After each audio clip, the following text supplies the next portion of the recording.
Salmo de número 6, vamos para a leitura. Este salmo é um salmo bem interessante, também escrito e atribuído a Davi como um dos responsáveis ou o grande responsável pela escrita deste salmo. E este salmo ele tem algumas características. Este é um salmo que Davi vai falar ao Senhor, que é uma busca de Deus por resposta para as pessoas que são falsas em relação à sua vida. Então, Davi tem essa preocupação de olhar para o seu contexto, de olhar para a sua história e tentar identificar as pessoas que estão buscando lhe trair e rejeitar essas pessoas. É aquilo que nós chamamos de salmo de lamento. Esse é um salmo onde Davi está lamentando pela situação em que ele se encontra. Nós havíamos dito em outro momento que alguns salmos são possíveis nós sabermos a origem e o contexto do salmo. O salmo de número 6 a gente não tem certeza, não dá para ter certeza sobre o contexto de fato do que ele estava vivendo ou que ele estava passando. Mas aparentemente era um momento de uma situação difícil aonde ele tinha que prestar contas para as pessoas que estavam sendo falsas para com ele ou estavam lhe perseguindo. Se nós olharmos para a história de Davi, lá no livro de Samuel, nós vamos ver que os momentos em que ele passou por perseguições e problemas não foram poucos, foram bastantes. Salmo então de número 6, o versículo 1 ou verso 1, começa dizendo: Senhor, não me repreendas na tua ira, nem me castigues no teu furor. Tem misericórdia de mim, Senhor, porque sou fraco. Sara-me, Senhor, porque os meus ossos estão perturbados. Nesse momento já de introdução, nós temos esse olhar de Davi para com Deus e ele traz esta palavra: Senhor, não me repreendas na tua ira. Por que que ele está dizendo isso? Havia uma regra, vamos dizer assim, não é uma regra, mas uma filosofia de vida, um pensamento, no período de Davi, que se você estava passando por problemas de perseguição, sofrimento, de saúde, significava ou poderia significar que Deus estava bravo com você e esse momento que você estava passando seria uma punição de Deus para esse momento de sofrimento que você estava enfrentando. É tipo aquela teologia presente ainda nos dias de hoje, que as pessoas pensam o seguinte: se a pessoa está bem, com dinheiro, saúde, é porque a pessoa é abençoada. Se a pessoa está passando por um problema difícil, é porque a pessoa está sofrendo algum tipo de maldição. Essa filosofia, quando a gente olha para a Bíblia, principalmente na palavra de Jesus, nós vamos ver que ela não é verdadeira, porque o justo pode sim passar por problemas e adversidades. Mas no tempo de Davi, os judeus ainda não tinham essa compreensão de que o justo poderia passar por problemas. Então, quando Davi olha para a sua vida, que está mal, que ele estava passando por dificuldades, que as coisas não estavam saindo de acordo com as promessas que ele tinha recebido, ele pode pensar: será que é Deus me punindo por alguma coisa que eu tinha feito ou que eu tenha feito? Será que é Deus tentando me dar algum tipo de correção? Então ele ora para Deus nesse momento, dizendo: Senhor, se for este o caso, não me repreendas durante a tua ira. Porque quem pode contender contra Deus? Quem pode chegar para Deus e dizer: o Senhor está errado? Ou o Senhor não pode agir dessa forma para comigo? Então ele clama e dizendo no verso 2: tem misericórdia de mim, Senhor, porque sou fraco. Sara-me, Senhor, porque os meus ossos estão perturbados. Perceba que é uma narrativa bem diferente do que Jó disse lá no seu livro. Porque quando Jó se encontrou em uma situação difícil, sendo perseguido e passando por problemas, ele disse: Eu sou justo e desejaria apresentar a minha contenda perante Deus para mostrar a minha justiça e a minha força que está dentro deste momento de elevação moral que eu tenho diante de Deus. Davi tem uma outra compreensão. Ele era rico, poderoso, passou por várias dificuldades, mas ele entende que perante Deus ele não era absolutamente nada. Essa deve ser também a nossa interpretação para em relação a Deus. Você pode ter dinheiro, carro, casa, mulheres, ter um monte de coisa, mas perante Deus nós somos apenas pequenos, fracos, que dependemos dessa grandeza e misericórdia do Senhor. Verso 3: Até a minha alma está perturbada, mas tu, Senhor, até quando? Até quando? Essa palavra e essa pergunta é uma pergunta que às vezes nós fazemos também. Até quando, Senhor, eu continuarei neste momento de sofrimento? Até quando eu continuarei nesta minha vida sem encontrar soluções para este problema? Até quando a minha vida continuará nessa situação? Um elemento que nós entendemos aqui no Salmo de número 6, e é importante nós aprendermos com Davi isso, é que Davi sabia que o tempo não pertencia a ele. O tempo e a sua história pertencia a Deus. Então, a resolução do problema não estava na métrica e no tempo do próprio Davi, mas estava quando Davi olhava para Deus e dizia: Senhor, eu entrego em tuas mãos para que o Senhor resolva este problema. Quando será? Eu não sei, porque o tempo não me pertence, mas eu sei que no tempo correto Deus vai vir em meu socorro para me ajudar. Verso 4: Volta-te, Senhor, livra a minha alma, salva-me por tua benignidade, por tua bondade em excessividade. Porque na morte não há lembrança de ti, no sepulcro, quem te louvará? Algo interessante nesse verso de número 5. E aí você tem que entender que Davi não está tentando construir uma mensagem sistemática, mas sim uma poesia, e por isso que ele aborda vários temas e várias perguntas de uma maneira quase que aleatória, mas é porque tem uma explicação poética por detrás deste texto. E no verso 5 nós encontramos aqui um elemento fundamental. Ele disse: Senhor, não há louvor no sepulcro. Por que que ele faz essa pergunta e lembra Deus disso, que não é possível louvar após a morte? Porque a situação em que ele estava era tão difícil que parece que a morte já chegaria naquele exato momento. É como se Davi estivesse lembrando Deus ou fazendo com que Deus lembrasse da sua história e dizendo: Deus, eu tenho promessas de engrandecer e adorar ao teu nome. Eu tenho promessas na minha vida que ainda não foram cumpridas. Se eu morrer nessa situação, que está muito difícil, como é um salmo de lamento, como é que eu posso te adorar no sepulcro?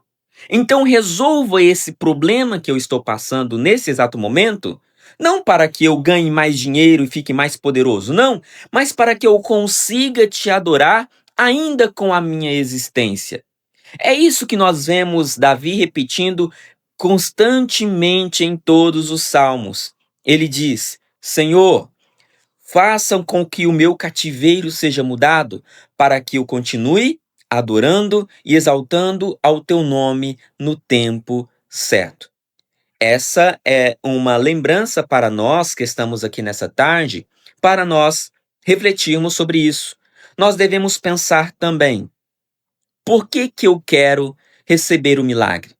Por que que eu quero ter a vida transformada? Para que a glória seja minha? Para que eu seja louvado e aplaudido perante os homens? Ou para que eu olhe para Deus e diga: Deus, eu te louvo com a minha vida. Pode perceber, irmãos, que quando nós olhamos para a Bíblia Sagrada, nenhum dos milagres que Deus realizou, seja para as pessoas que estavam andando ali naquela cidade, seja entre os judeus, seja entre os profetas ou entre os apóstolos, todos os milagres que Deus realizou, que Jesus realizou, não foi apenas para o mérito próprio, mas foi para que Deus fosse glorificado. Sempre que eu falo sobre milagres, eu lembro dessa questão e aí eu chamo a atenção para nós em relação a isso. O que você vai fazer depois que você receber esse milagre? Ou seja, qual será a consequência deste milagre para a sua vida? Às vezes você diz: Senhor, faça um milagre em mim. Você canta: Senhor, realiza esse milagre na minha vida. Tá bom, mas para quê? Para que você seja aplaudido, né, para que você seja ovacionado, ou você vai adorar a Deus depois do milagre? Muitas vezes nós não recebemos o milagre ou a bênção porque o desejo e o pedido deste milagre está centralizado em nós e não em Deus. Quando você começar a pensar o porquê daquilo que você está pedindo, e se o resultado for para a glória de Deus, com certeza as coisas espirituais farão bem mais sentido na sua vida. No verso 6, nós encontramos aqui uma outra parte, e eu acho essa parte bem interessante, que é um exemplo também para nós. Vamos ler e depois eu comento sobre isso. Ele diz o seguinte: Já estou cansado do meu gemido. Toda noite faço nadar a minha cama. Molho o meu leito com as minhas lágrimas. Já os meus olhos estão consumidos pela mágoa e têm envelhecido por causa de todos os meus inimigos. Apagai-vos de mim todos os que praticam a iniquidade, porque o Senhor já ouviu a voz do meu lamento. Versículo 6 e versículo 7, nós encontramos Davi lamentando. Por isso que este é um dos salmos de lamento ou um dos salmos penitenciais. E este salmo mostra a seguinte explicação para nós: nós podemos chorar no momento da dor. Muitos pastores, pregadores, mensageiros da confissão positiva, eles dizem que você não pode chorar, que chorar é sinal de fraqueza, que chorar é sinal de que você não confia em Deus. Pelo contrário, Deus nos permite, durante a dor, chorarmos e clamarmos a Ele. Isso mostra que nós temos sensibilidade e que nós compreendemos, na realidade, o momento em que nós estamos vivendo. Que o momento que nós estamos vivendo não é um momento secundário ou um momento que nós podemos levar de qualquer maneira. Algumas pessoas até dizem: você tem que dar glórias a Deus em tudo. Aí você está passando por um problema de dificuldade, de adversidade, e aí você reclama e a pessoa diz: não pode reclamar, tem que dar glória a Deus em tudo. Não, irmãos, olha para o exemplo de Davi. Davi, quando ele estava feliz, ele cantava, dançava. Davi, quando ele estava feliz, ele mandava trazer a arca, ele entrava na presença de Deus. Mas quando ele estava triste, ele fazia os seus jejuns, ele fazia as suas penitências, ele chorava, ele clamava a Deus. O que mostra isso para nós? Mostra que Davi era sincero em todos os momentos. Deus não está querendo ver a sua força. Deus não está querendo ver as suas mãos firmes, sendo capaz de vencer todas as adversidades. Não, Deus está querendo ver a sua sinceridade, a ponto de Deus olhar para você e falar a mesma coisa que Deus falou para Davi: homem segundo o meu coração. Davi era homem segundo o coração de Deus, não é porque ele não chorava, não é porque ele vencia todas as batalhas, não. É porque ele tinha sinceridade e ele estava disposto a reconhecer a grandeza de Deus em todo o momento. Então, se neste momento você está passando por um momento de dor e está com vontade de chorar, chore. Eu estou com vontade de sorrir. Então sorria, cante, mas sempre seja sincero para com Deus. Deus te conhece mais do que qualquer outra pessoa. Não pense que você vai enganar a Deus com as suas palavras bonitas. Não pense que você vai enganar a Deus com as suas orações bem feitas. Você vai ah, tocar o coração de Deus com a sua sinceridade. Faça isso quando você dobrar os seus joelhos para orar. Se você está triste, diga: Senhor, eu estou triste hoje porque aconteceu isso e aquilo. Pode parecer bobagem, pode parecer coisas pequenas, mas este é o problema que está afligindo a minha vida. Quando você for sincero diante de Deus nas suas orações e no seu dia a dia, você vai começar a perceber que as coisas começaram a fazer mais sentido. No verso 8 ele diz: Apartai-vos de mim, todos os que praticais a iniquidade, porque o Senhor já ouviu a voz do meu lamento. Lembra como é que nós começamos o salmo? Entendendo que Davi estava sendo perseguido e estava a ponto de ver os seus ossos se quebrarem dentro da sua própria carne. Mas no verso 8, depois de chorar, depois de orar, depois de confiar em Deus, ele diz: podem se afastar, porque o Senhor já ouviu o meu lamento e já curou a minha dor, já curou a minha alma, já afastou de mim a minha iniquidade. Verso 9: o Senhor já ouviu a minha súplica, o Senhor aceitará a minha oração. O momento pode estar difícil, cheio de dores e como se você estivesse num deserto.